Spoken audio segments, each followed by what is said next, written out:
Good evening and welcome back. We now move on to the Masoor or the Lentils panel, which will be moderated by Lalit Pant, and the co-panelists with him are Ms. Harsha Rai, Vice President Sales, Mayur Global Corporation; Fatih Tiryakioglu, Board Member, Tiryaki Agro Food Industry and Trading; Mostyn Gregg, Head of Pulses and Senior Trader at Agrocorp International; and Rav Kapoor, CEO and Director, ETG Commodities. Lalit is a pulses trader at Viterra India Private Limited. He's been a part of the commodities trading for over 10 years, starting out with cotton and eventually moving to pulses. He has a postgraduate qualification in business administration from Symbiosis University and has a keen eye for analytics and loves the volatility of international markets. Now, frankly, Lalit, I think not too many people would really have the heart to make that kind of a statement about loving the volatility of international markets, but then that sounds interesting too. So over to you, Lalit, all yours. Thank you so much, Pradeep. So good evening and good morning, ladies and gentlemen. Welcome to the panel discussion on lentils as part of the third National Pulses Seminar 2021. I take this opportunity to thank IPGA for bringing together the global pulses community. The platform has not only enabled us to connect and exchange views, but also keep in touch in these unprecedented times. I thank all members and participants to have made the effort to join us from all corners of the world. Lentils, or Masoor as we all know it, is one of the most important crops in the pulses basket. They are a plentiful source of fiber, protein, folic acid, potassium, calcium, iron, magnesium, and many more essential nutrients. While most of you are aware that these nutrients help improve metabolism and digestion, they also support heart health by fighting bad cholesterol. What some of you may not know is lentils contain selenium, which may decrease the rates at which a tumor grows, thereby reducing the risk of some type of cancers. Much like the other pulses, lentils too remains one of the most underrated items on our food plates. These are just the benefits of eating lentils regularly. The advantages of cultivating lentils will take another seminar to cover completely. So without much delay, let's begin our discussion today. I would like to welcome our speakers for this discussion, starting with Mrs. Harsha Rai from India, Mr. Fatih Tiryakioglu from Turkey, Mr. Rav Kapoor from Canada, and Mr. Mostyn Gregg from Australia. I will be your host for the next 1 hour. I request and encourage you all to bombard us with your questions and inputs. We will begin the India scenario, which will be covered by Harsha. Mrs. Harsha Rai is an MBA in international business and is heading Mayur Global Corporation, an international agro-commodities brokerage house which emerged from a 50-year-old pulses processing house in India. She has more than 15 years of solid experience into sales and R&D of various sectors like agriculture, frozen food, manufacturing organizations, and the stock market. Harsha is also backed by having a diverse experience of working with various global companies and government bodies from US, Canada, Australia, China, Brazil, Burma, Argentina, and many more. I welcome you, Harsha, and please take the stage. Thank you, Lalit, for the introduction. And thank you, IPGA, for giving me a chance to give a lentil overview here for all of us. Well, a lot of us know about when and where of red lentils in India, but for few who are new for this commodity, I'll give a brief about red lentils, when and where it is grown in India. Red lentils is a winter crop, rabi crop. It is the seeding starts from say mid-October, end October, and goes till mid-December. And the harvest starts from mid-February, and it takes speed in March. Now, the major growing area for red lentils in India is Madhya Pradesh, Uttar Pradesh, Assam, Bihar, Bengal, Chhattisgarh. a very interesting point to note is that Madhya Pradesh and Uttar Pradesh together gives almost 68 to 70% of the total production of red lentils in India. And we come from Madhya Pradesh. So we are very much aware of the Madhya Pradesh growing areas, as we do the crop tour every year at the time of seeding and at the time of harvest. Now, the minimum support for red lentil, minimum price support, MSP for red lentils for this marketing season is 5,100 rupees per quintal, which is this year it's like almost 6.2% rise from last year. Now, to begin with, the practical note as to when the seeding started this year and how did it go. Seeding this year started well on time because we had almost 9% higher rainfall this year, and there was very good soil moisture, and that is why the seeding pace was really nice this year in October mid when it started. Now, there were like a few bio-certified seeds which were provided by the government, which might result in the better yields. And as per the government numbers, if we go, the seeding acreage or the numbers that they've projected, the acreage is close to 16.54 lakh hectare, which is marginally higher than last year. But as far as our opinion is concerned, we think that the acreage is lower in few states, especially Uttar Pradesh. Production last year, which was expected to be close to 1.45 million ton, could not happen because we had seen some unseasonal rain in the month of March, and we ended up close to 1.18 million ton of crop last year. This year, with the seeding target, the government expects to take the production to 1.6 million ton as per their seeding number of 1.64 lakh hectare seeding. Now, when we talk about how much was the lentil imports this year, I would say from April till January this financial year, especially the red lentil, mainly the red lentil imports would be approx 875,000 tons, including all ports of India. If we look at the carryover this year, it was seen that the carryover of our crop was is negligible, and NAFED ran out of their stocks quite early. But we still can see close to 310 or 320,000 tons of imported red lentils at various ports in India. That includes Mundra, Hazira, Kakinada, Calcutta. This year, weather has been a little fluctuating in terms of, at the time of growing season.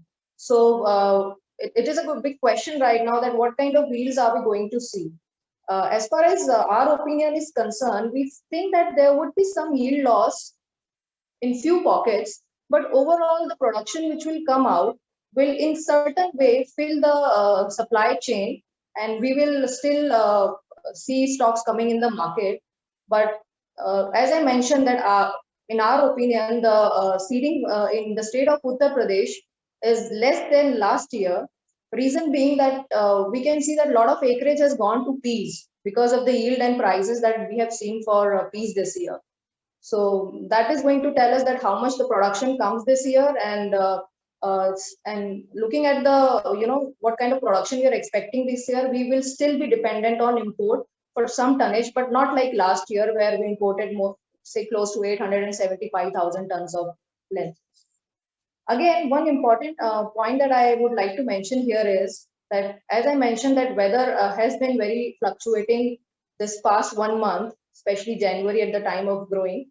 The crop progress has been good so far, but again, IMD has forecast for rain in central part of India, that is Madhya Pradesh, and northeast part of India, again the growing area, as I told. There would be rain and thunderstorm in the forecast. So we really need to see. I mean, we need from now till harvest, we need good weather to support the harvest. But Mother Nature, or you can say some things that is beyond anyone's control, is the Mother Nature, the weather. So we really need to watch coming 10-15 days in terms of weather as to how much production we can expect this year. So that's what I would give a little brief about the market here, or the production, or the carryover, or the what kind of production are we looking at this year. I think, Lalit, I would hand over to you. Yep. If you want to ask something. Sure. Thanks, Harsha. Very valuable inputs there. Some follow-up questions to some of the things you mentioned in your talk. You mentioned that the seeding is similar to last year, and you see that some of the areas like UP is probably going to have slightly lesser yields. What approximate change in production would you forecast in the coming season for India?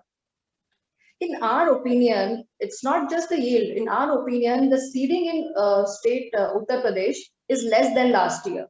Right. With mainly 30 or 35% of lentils acreage has gone to peas. As I mentioned, because of yield and the prices that we have seen for peas this year. So I think if we compare the acreage and the production without any kind of weather disturbance in the later few days, we would have the production which is no less than what we saw last year, even after the damage. We will be close to, I would say, close to 1.2, 1.3. Okay, thank you. Another one which I had in my mind was you mentioned something about the rains playing an important part in the coming few weeks before the crop is harvested. We've seen North India has had a very harsh winter comparatively versus some previous years. Do you think there were any frosting concerns? See, there was some kind of disappointment in terms of few pockets, especially in Madhya Pradesh, as I told you. But in Madhya Pradesh, seeding this year is little higher in few areas, like it's 25% higher. Somewhere it's just same as last year. So there would be some little disappointment when you talk about the yields in those areas. But again, I would again say that the supply that will come from there will help us build the stocks position again. I would say not much yield loss at this point of time, but again, we will have to see what comes at the time of harvest. Okay, thank you. Another one for you, Harsha. We've seen the rising prices and a tight S&D situation in pigeon peas. Do you think it would have an impact on the lentils prices and its consumption in the coming few months? Yes, I would like to mention that this year pigeon peas prices, the way they moved, it was probably not expected by the market. We did see some damage at the time of when there was rain in October. So we were expecting kind of damage and lower production this year.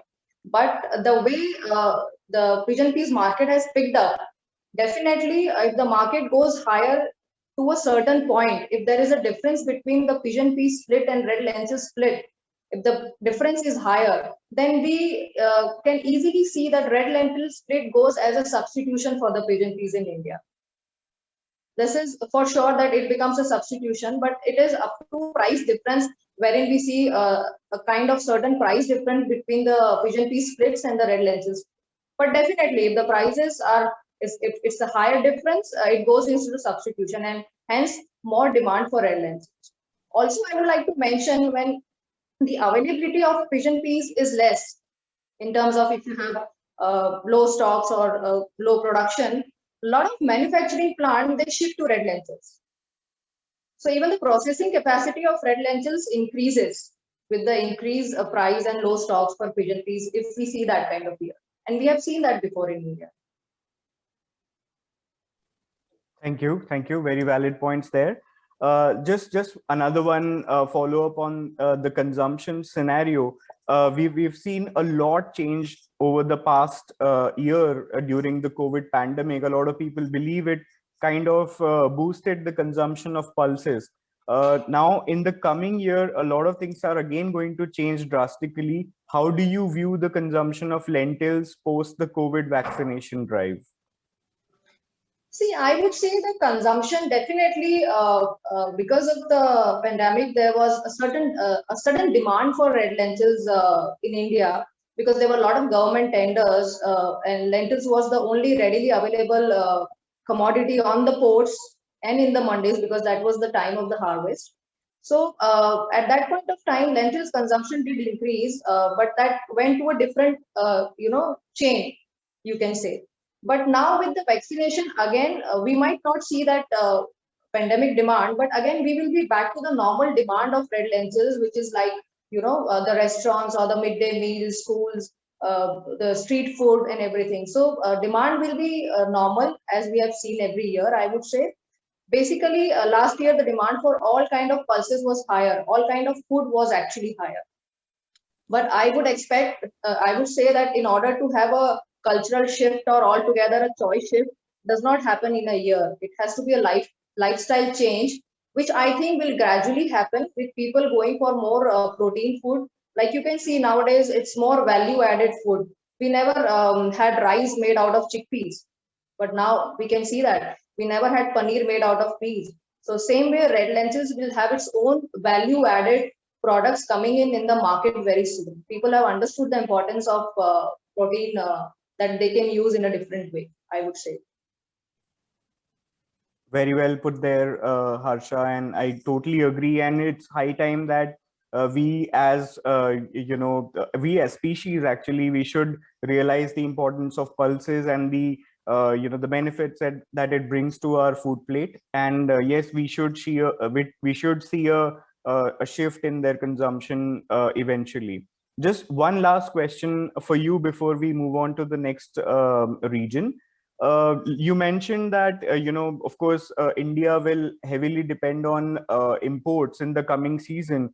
How much, in your view, have Indian importers bought for March to June arrivals? Well, I would say we still have to see how we go with our harvest this year. So probably we'll not be dependent as much as we were last year because we still have the carryover, and we might expect a good. If it's not, we might expect a good crop, not the one that we were expecting or the targeting of 1.6 million ton, but a reasonable crop. But we still be dependent on the imports. But if you talk about our further trade of imports with any country, I would say that has not happened at all, because at the duty structure we are right now, we have no parity in importing from any of the origins. And the other markets, as far as I understand, have been very active and paying good prices to the overseas market. So to answer your question, I don't think Indian market has booked anything post March for any month, I would say. Okay, thank you so much, Harsha. Those are some really valuable inputs there. I will move on to the next origin now, and we will come back to you, Harsha, with some more questions from the audiences. Sure. I now move on to my next guest on the panel today. It's Mr. Fatih Tiryakioglu. He's an honor student from Bilkent University, Turkey. He has over 15 years of diverse work experience in the food industry, pulses, grains, and oilseeds trading. He is currently a senior trader at Tiryaki Agro, which is a leading international firm involved in processing and supply chain management of agricultural products such as pulses, grains, nuts, organics, feed, and oilseeds. Welcome, Fatih, and the stage is yours. Thank you very much, Lalit, and thanks for giving this opportunity to me to be on the stage on the IPGA on the lentil panel. So Lalit, can you just open the presentation? So I would like to go over like 2-3 slides, and then we're gonna move forward. If there is any other question, I'm gonna give the brief information about the Turkey. I will give brief information about how the demand has been impacted to Turkey, and then the COVID has been impacted demand in Turkey and over here. And so another point that I would like to cover is as you know that there is some origin is coming out in Kazakhstan and Russia in this region, and how this is going to be holding up in the coming year. So in here, as you see, as Turkey last year, like 2019 August to July, we have seen like 325,000 metric tons increase. The demand has been arrived, but on top of that, there is from Russia and Kazakhstan, we have seen almost like 150,000 metric tons arrival over here as well. So I mean, it was an outstanding the demand. that we were seeing in April, and in 1 month that we have seen in the last year, that almost 120,000 metric tons of arrival of the lentil, and everyone, all the buyers was coming and then asking for us the products, and then we have seen that, I mean, what a nice thing. So, you know, so it was a very big stockpiling at the beginning in the first wave, and then this demand has been incredible, 450 to 500,000 metric tons, which is a record pace for the Turkey.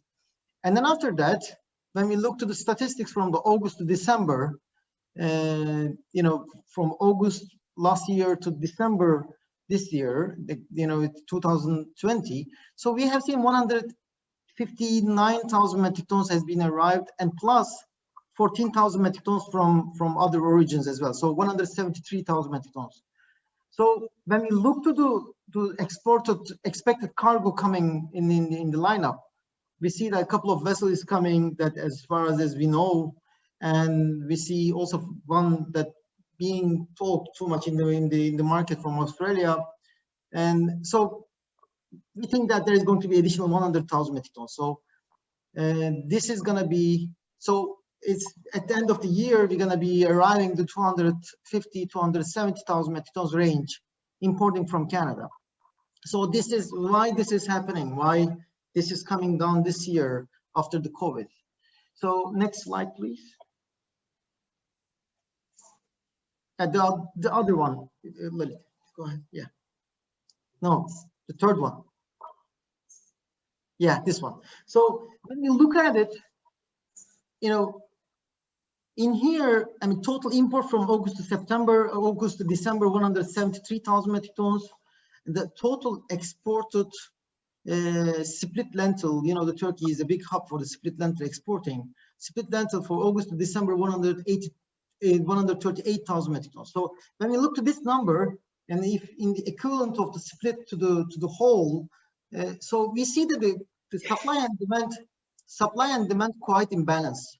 So, but, and I mean, we are also, the domestic market is also eating consuming the Canadian lentil as well, Canadian or imported lentil as well. So as we see that there is nothing left for the domestic market. No, because previous 5 months before the August, I think record ever in 5 months that we have got in the lentil. So during the COVID, so 241,000 metric tons, almost 250,000 metric tons lentil arrived in this 5 months.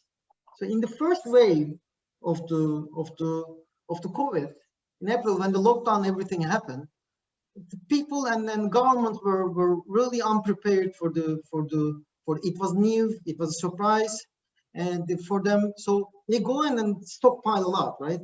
And after that, they understand that, I mean, we don't need to make the stockpile for the pulses. For April, we did for the 3 months business in 1 month, April, May, 4 months, 5 months. After this 3 months, after the April, May, it's starting from the June, the market slowed down, and we see that, you know, nothing is happening for a couple of months. So in here, after the first wave of demand has been sharply down. So at least from this one right now, we expect like 660 to 70,000 metric tons carryover is right now in Turkey. So demand is still slower than the expected that we are seeing, because on top of the, okay, household has been stockpiled at the beginning, but later on, as you know, the pulses demand, I mean, significant part of it is belong to the Horeca channel. So the Horeca, once the Horeca channel is not there, we are stealing this, we are missing this part of the demand in the overall lentil and pulses demand in Turkey. Next slide, please. So the important question is, I mean, when we look into all this commodity pricing, in the volatility rates internationally, for corn more than 50%, for soybean more than 50%, for wheat internationally, I mean, more than 40%, from $200 to $300 wheat. So, I mean, the same question is coming to all of our mind. Will the farmers is going to be choosing the pulses over these commodity products. So we need to just look at this issue from a couple of perspectives. So in Turkey, when we looked into more on the Turkey is also origin country, but it's not an exporting country of the Turkish grown lentil. Mostly it's like a hub. So Turkish is origin country, but it's a very big destination country. So when we looked into the Turkish lentil markets, lentil price volatility in Turkey, in Turkish lira, it's almost like from 4,200 to 6,500. So it's 35%. The corn volatility is like 33%. Wheat volatility is 27%. Barley volatility is in 18%. But when we look to the international, we see some difference in here, because in here the TMO, the government is taking place. So government is not allowing for the corn price to go up, didn't allow for the wheat prices to go up, didn't allow for the barley prices to go up. So, and also when we look to the down graph in the dollar to Turkish lira, that last 1 year, 6 months, from September from June to as of January, we see only 5% difference in the Turkish lira USD exchange rate, but in the volatility rate was almost like a 25%. So maybe that was one of the main reasons for the farmers to keep the product on their hand too much. They didn't want to sell at the beginning. So when we look at the issue, I mean, the lentil has been seeded in Turkey in December. I mean, still the lentil price volatility almost like a 35% increase when you compare with the other ones. So we think that, and as per our surveys, and we think that we are not going to see too much change in the acreage rise. And in 2019, we expected the crop more or less like 270,000 metric tons, but 2020, I think if everything goes well, it's going to be the same. But the problem is in here, in the Black Sea, the region, this year is kind of a weather year for most of the region in the world, right? In South America, the La Nina, and then in Black Sea, there was a big drought until December. So that decreased down to the soil moisture of the areas that has been planted lentils down. So would that be having any impact for lentil cultivation? We will see that. This is going to be revealed. We're going to be very, very clear to us in 2000. It's in April or May, close to May, like March, April, let's say. So for Kazakhstan and Russia, we see that. We see the peak production over there starting from 2016. 2017, we always see like 100,000. 18, we see, I think, more than 150,000. So 2019, we made a mistake over here, but it's like around 70,000 metric tons over here. 2020, we see that some of the farmers, the farmers in Kazakhstan is very big. One farmer is seeding around like 50,000 hectares or 60. They have the ability to do that. So it's a little bit easy to scale it, how much they're going to plant it. The farmer one of the biggest that we are in touch with, that they are going to seed lentil, because the oil seed prices and flaxseed prices, canola prices, soybean price is so big, so it's a lot more profitable for them than seeding the lentil for them. Fatih, another a minute to go. Yeah, go ahead. I'm fine. I'm finished. Okay. Thanks so much, Fatih. And I kept crossing out all the questions that I had in my mind. You covered it really well. Just one question from my side. The pulses processing industry in Turkey has seen an increase in capacity over the years. How has this changed the buying behavior? You mentioned something on the lines of that Turkey, bought really heavily at the start of the year, and then, it kind of fizzled out. Are we going to see a repeat of the same And will the the incoming Indian import season, which kind of looks big on the cards, would it be heavy on the minds of the Turkish buyers? Would it change anything? I mean, right now the S&D for Turkey is kind of imbalance, and then we see the demand is a little bit slow. In case there is not any problem from the supply side, and in case there is no breakage in the supply side, we will not see this is going to be the huge demand flowing into Turkey.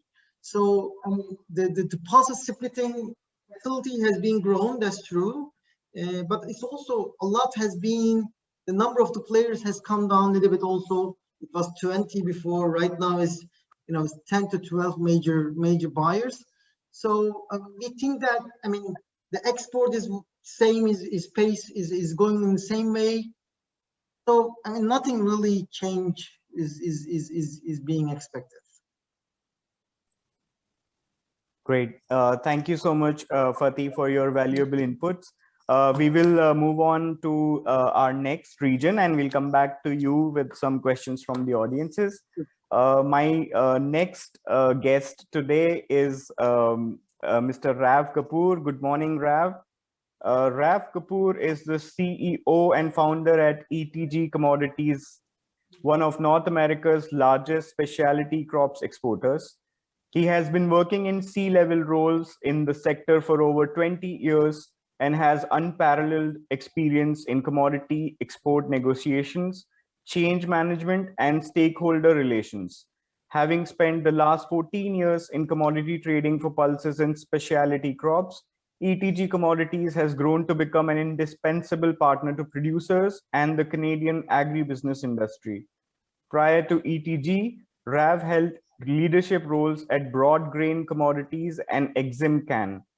Rav has served on several boards over the years, including the Canadian Special Crops Association from 2012 to 18, and as a member of ETG's Pulses Vertical Executive Committee since 2015. As CEO, one of Rav's key priorities is to further strengthen the company as a catalyst of change for Canadian food agriculture by connecting producers and agribusinesses to local, national, and global markets. Rav holds a postgraduate degree in international business from the University of Guelph Humber. Over to you, Rav. Thanks, Lalit. I want to share my screen, and I know we're running out of time. I'll just quickly run through my presentation. So,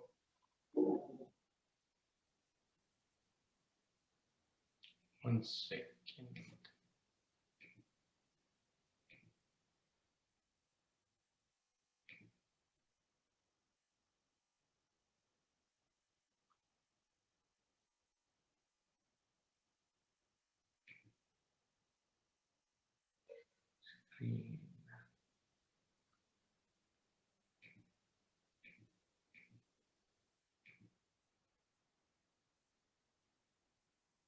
I don't know, it's not working. I'll try once more. If not, just go. Yeah, can you see it?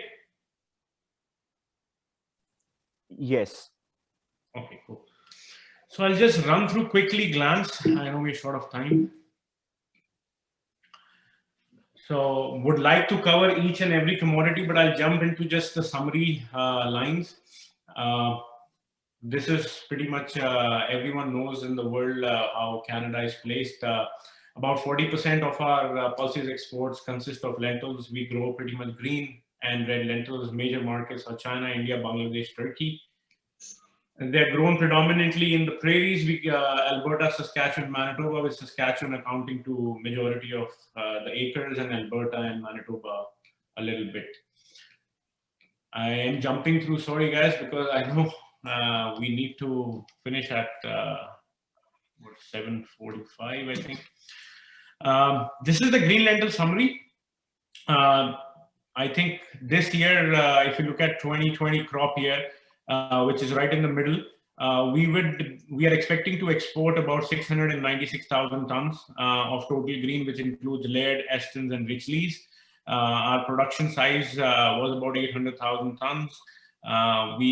Though StatPub says or other statistics point out to a little bit of higher carryover. We think it was not more than 10,000 tons. If you account for about 110,000 tons of seed feed waste, which is the disappearance, we'll have 696.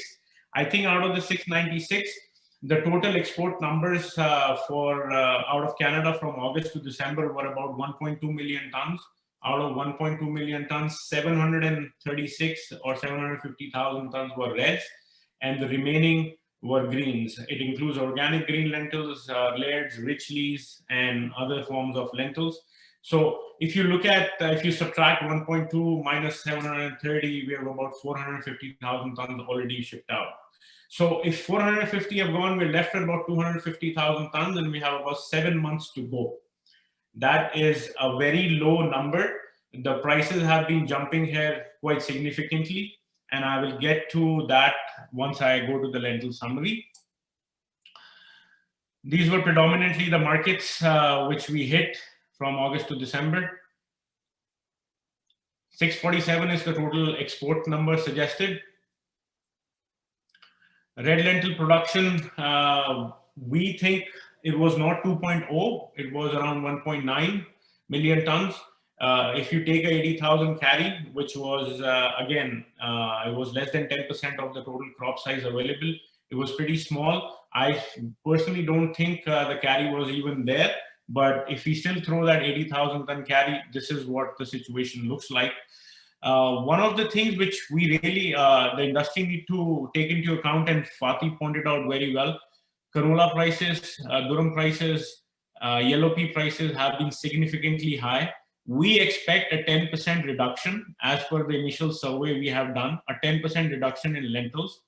What farmers are thinking on lentils this year is due to low carry coming in and 90% sold on oil seeds, about 60-65% sold as of now on wheat, about 60-65% sold on peas, and about 45 or 55% sold on lentils.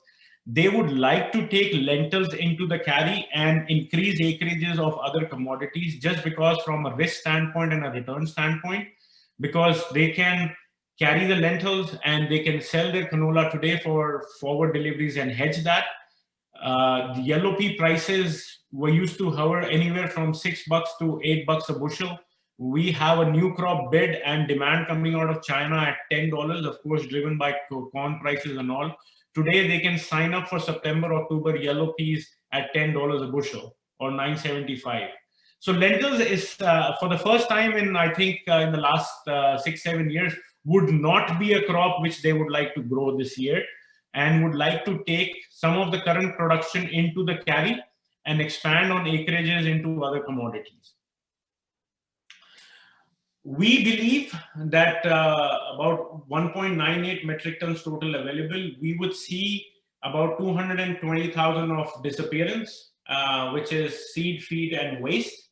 So if you account for that, we have about 1.6 million tons available to be shipped out. Out of the 1.6 million tons, we feel that about 736 or 750,000 have already moved out till December. As per the last data reported by Canadian Grain Commission, as of second week of Jan, 44% of lentils at farm were already delivered into the elevators and into the shipping system.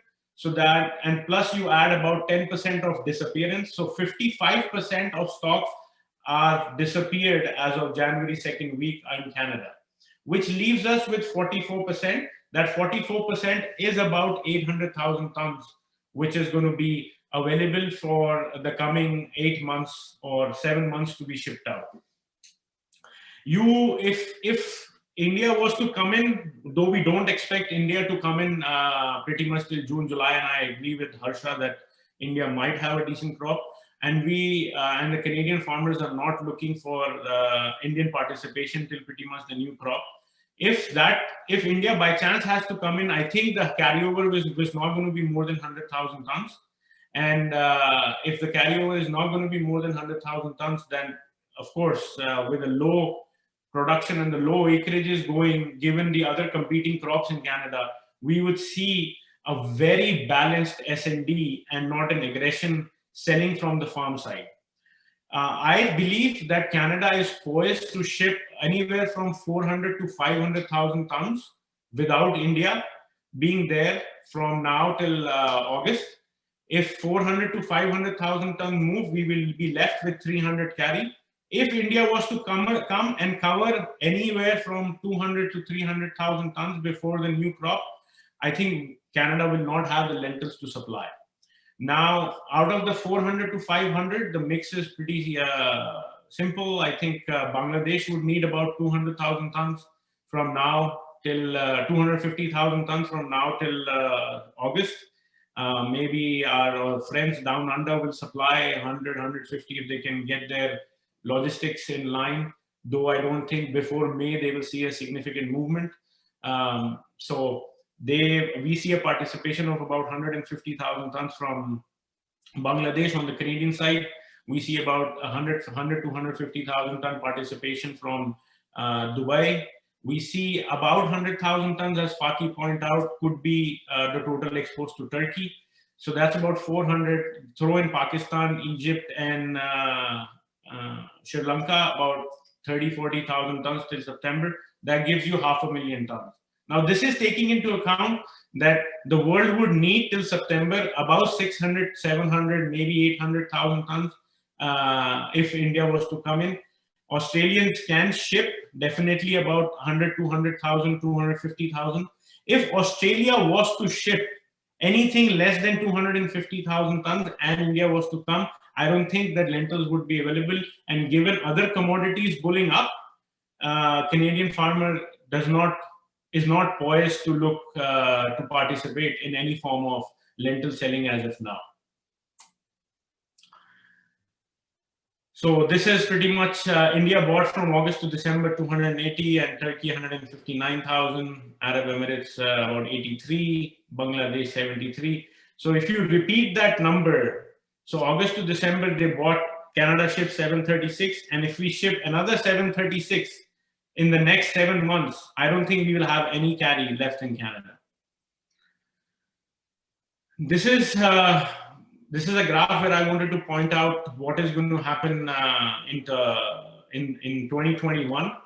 We would see a decline in acreages, though people think it could be similar given the price hike and all, but the other commodities with the risk associated with growing lentils, I think we would see a 5-10% decrease in the Canadian production.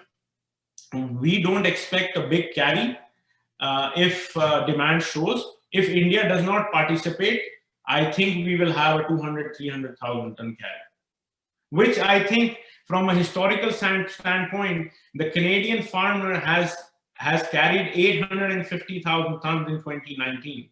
So I would, and I pointed out in last IPGA in October, and I'll point out again, do not underestimate the power and the capacity of the Canadian farmer. He is this year with all the other commodities, he is in no hurry for cash. He does not need money. He would like to pass some of his income into the following years on to save taxes and all, but he is not poised to deliver any cargo whatsoever at this point in time. So this is the lentil summary for 2020. 2.4 million tons. Some people can call it, it's 2.5 million tons available for exports. I would say 2.3 plus 330, about 2.7 is what was the total stock available. As per StatPub, I think it's 2.8, 2.9. I think 2.7, you take disappearance of 330,000 tons. I think the disappearance is close to 400. You have 2.36 million tons available, out of which 1.2 has been moved out till December. So you're left with 1.25, which includes about 400,000 tons of greens, and including organic and other lentils, French greens and Estons and Richleys, and about 800,000 tons of reds. Might be 850, it's anyone's guess. This is a snapshot of what we look at. We expect India to buy, India's already bought 280. If India buys another 200 before August of September this year, then I think we have a pretty balanced S&D. That's it, Lalit. Thank you so much for your opinion, Rav. I think it's in some incredible numbers and a very, very clear view. Just one quick question before we move on to Mostyn. We've seen some of the worst years in execution in terms of container shortages. How do you see that playing out in the coming season? Fortunately, I think this container shortages is little hyped up more than, at least from a North American perspective. We were able to ship close to 2,800 containers out of Canada in November. We were able to ship about 3,000 containers out of December. When I say it's ETG, I think Canada was able to get enough containers, just because we have a very big trading partner south of us, and repositioning of container helps into Vancouver. So container shortages, I won't say, it is of course an ongoing issue sometimes, which with China New Year, we might anticipate March being a lower container availability, and that has been the case for every year. So containers are available. The freight is definitely moving up. So that is adding more dollars to the pricing of the containers. Now you throw in a corn shortage, you throw in a higher Canadian currency, you throw farmers not selling, and you add up the additional container freight, means what prices we have seen in the past. I don't think we are going to witness a $500 lentil this year, unless and until Mostyn says that the Australian farmers are going to come in and start selling at $550. I think if they start selling $550, the world will go long all the Australian lentils which they have, if they can ship it out. But Canada, I don't see a container issue, and Canada is very dynamic in terms of repositioning containers.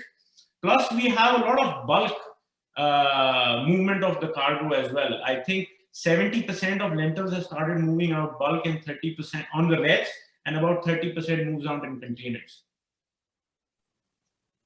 Thanks so much, Rav. That was fantastic. We will quickly move on to the next region. My next guest is Mr. Mostyn Gregg, who is serving as Agrocorp's head of pulses team and senior trader in Singapore. He has recently moved from Agrocorp's Australia office to the Singapore office and is responsible for implementing a global pulses vision and strategy, as well as working with Agrocorp's principal organization offices, such as Canada and Australia, to drive throughput through the plants there. Mr. Gregg is passionate and is a keen academic to contrasting and analyzing S&Ds as well as weather patterns. He was with Agrocorp's Australia operations for the last 18 months, handling the red lentils business, before which he was with Viterra in Australia for 10 years. Welcome to the floor, Mostyn. All yours. Good morning, everyone. I'm going to save everyone's time and just refer to everyone else's slides and not mine, because it's going to save everyone time. Because I think everyone's had a very good point here, that and a very wise and knowledgeable and worldly pulse trader of the past, Peter Wilson, said, we don't have a lentils problem, we've got a wheat problem. And if you look at every market that we've seen this year, it's all to do with relativities. You look at the time at harvest, wheat was as lowest in Australia, lentils were at the lowest. And it aligned with lower currency as well than we're currently seeing. So guess what? We've got lower CFR values. And frankly, if not for bulk players holding the market up in Australia, we would have seen lower levels indeed, because the grower was keen to engage at the relativity at that time versus other competitors. And what we've seen since then is we've seen a rally in currency, we've seen rally in corn, we've seen rally in peas, and guess what? Lentils has come along for the ride. The rising tide has lifted all boats. So yeah, it's a relativities game. I think a lot of conjecture is there about the size of the Aussie crop. I know that I'm on record as saying it's larger than other players in the market. I think, unfortunately, we've looked, and I am the same, at my S&D in the past, and we overlay previous years' yields on our S&D, and we do not take into account how good the growers come at growing lentils, and how the agronomics of new varieties and new packages with agronomics actually facilitates growers getting better at harvesting more. So I might be on the larger side, but guess what? Doesn't mean they have to sell it. Because like I said in the GPC call 6 months ago, lentils are casino chips. And the snowbirds of Canada can't leave. There's no way those guys can get to Vegas to spend their money. They're going to sit on it till next year. And I agree. I agree with that. It's firm to hold. But guess what? We're already front running the buyers because the buyers do not want to pay the numbers that we're seeing. You know, there's minimal tons trading negligibly, really, given the size of productions in Canada, Australia. India's out of the game. We're aware of that until I think we're all on the same page that there is going to be a requirement, given that the hectares are similar, the yields are probably lower than what we would have been ideal and probably lower than the Indian government would have liked. But there's going to be a requirement, but they're out of the game for a while. And in that time, we've seen corn, wheat, barley, canola, flax. You know, flax at 24-fold. Who would have thought? You know, new crop flax in well demand at 16. You know, all these numbers are way better per hectare than reds. I get it. So they will sit and grind. So as I've discussed with our team here, it's a grower-led grind. And guess what? The grower wins in this game because low interest rates mean that the grower can sit. There's no cash flow concerns. They've got empty bins of canola. That's done. It's gone. The barley is amazing. Wheat price, doesn't matter if it's got 10% protein, 13% protein, or 5%. It's getting fed. It's finding a home. And again, so that's what we're seeing support. So I think personally, the S&D will be snugger probably than I originally thought at the start of the year. And that's a bit of COVID buying, but it's also probably a bit of this understanding that rather than leaving the carry with the grower or the trade in Australia, that consumers need to get buying because of the relativities. You know, I look at wheat values on a constant basis because we have to, as accumulation traders, we have to think like the grower. And wheat above $300 ex-farm to the grower in South Australia who grows lentils, it's way better. I'd grow that every day of the week. But so we will sit on carry. I think the carry number that our friends from ETG are saying might be a little bit optimistic as the tightness, but you know, there's nothing like the ability of the Canadian logistics with the bulk they can do to move tons. So I think we are going to see some logistics squeezes continue in Australia because, frankly, it has to go in bulk out of South Australia. It's a disaster. There's many other expletives I could use, but it's been very difficult. And the team in Australia, ETG team in Australia, would be aware of that as well. Melbourne is working, but you know where we look today, Victorian tons actually price into South Australia for bulk, so it probably goes on vessel. You know, and the grower in Victoria gets the number they want. Now, I would say that we need to be aware that Victorian growers have had a significantly higher production than people have in their production estimates. But we're also talking about a group of growers who have on-farm storage that is some of the best in the world. It is a mirror of Canadian logistics and on-farm logistics. And frankly, a lot of these growers have better storage than most of the throughput packers. They have better facilities. I know of a lentil grower who recently, and I'm so recently, the last 4 months, he put up 10,000 tons worth of upright storage on his farm, just for pulses and cereals. Now, that's as large as our packing site that we have in Queensland, and it's on one farm. So there is an ability for the grower to hold, and I think the buyers in this call need to be aware of that. Price will drive it out, and where relativities work versus wheat, barley, and canola, you'll get lentils. But it's not going to be a supply-driven flood. That time is gone. So the time to probably buy cheaper lentils has been done. Where Australia can compete moving forward will be the fact that the grower here has got a currency advantage versus Canada. And where we see currency spreads work, you'll see it switched to Aussie. But yeah, from an S&D point of view, my number again is higher. I think production upwards of 900,000 tonnes is not unrealistic given the hectares I think are in. I think the grower definitely switched away from barley this year due to the Chinese tariffs, and that happened at a perfect time to do it. And those hectares could be, and in my numbers have them similar to what they were in 17-18 after the largest crop on record in 16-17, which was basis lower hectares than we had this year. So let's say we've increased hectares by 17%, which is, even if it's 10 to 17%, which is your barley reduced hectares due to the tariff. You put a 90% decile return versus 2016. Let's call 2016 100%, decile 10, and we're decile 9 this year, given the long and soft finish on larger hectares. I think a 16 production could be fair. It doesn't mean, however, that it has to come to market, because we are talking about growers that last year saw $900 Aussie ex-farm for lentils, and they're happy to wait. Now, I'm not saying we get there again, because the levels now are good, because they're a good relativity to wheat. But we all need to be cognizant that it's not that a growers honestly, apart from some key growers in some key areas, lentils generally are only 10% of their rotation. So we spend 100% of our time on them, and they spend 10.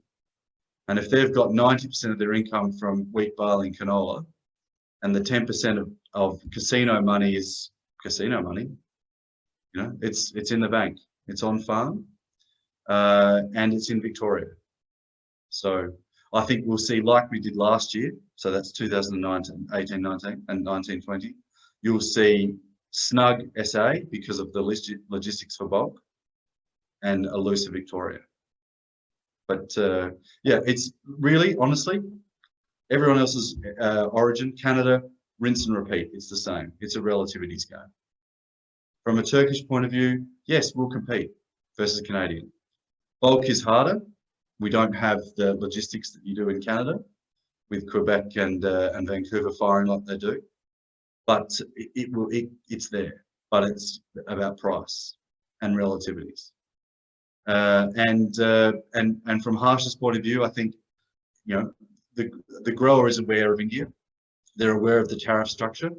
And I think the grower has also been taught a lesson with the interventionist nature of the government in regards to tariffs and awaiting opportunities to hit that. So, growers are as good at this game as we are, and they're waiting for India to come in. They don't need it to be tomorrow. I'm afraid 2 more minutes, Mostyn, Lalit. That's it for me. I don't need to talk more than that. You don't need to see any more slides. Any questions for me, Lalit? Yeah, just a quick one, Mostyn. You mentioned it would be slightly harder for Australia to get it on bulk. And of course, there has been a massive container squeeze in Australia as well. What kind of cost does it add to the to your offers? Well, because we've got a bulk monopoly through Victoria, through South Australia, I should say, and bulk through Victoria is very difficult to work, given the capacity constraints. The main issue we have in Australia is capacity, because out of Australia, everything works. Wheat, barley, no more canola, everything works, right? No Black Sea means Australia works everywhere. So wheat works, that means lentils don't figure for capacity. So you've got to fight for it. So the issue we've got is not per se lentils, it's an ability to elevate them, which in Canada is not the situation, right? So you've got the logistics there as your rail cars, etc. And the fact that, guess what? India has already consumed it. As our friend from ETG kindly pointed out, India's consumed front end.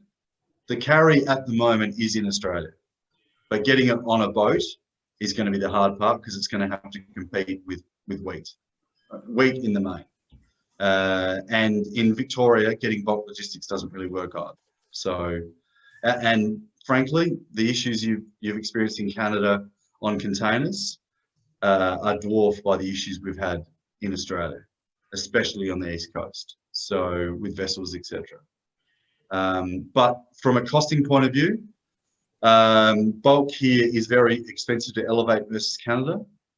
But at the moment, the grower is seeing the relativity that works to sell because of the currency. Thank you. Thank you so much, Mostyn. I hear you. And I really thank you all for being with us. Thank you, IPGA, for organizing this event. And here's wishing you a great 2021 ahead. Sorry, we've run out today. We cannot take in more questions, unfortunately. I request everyone whose questions we have not been able to answer, please email them to nps2021. That's November Papa Sierra 2021 at ipga.co.in. Thank you all for being here today and giving us your valuable inputs and time. I wish you all the best. Cheers, guys.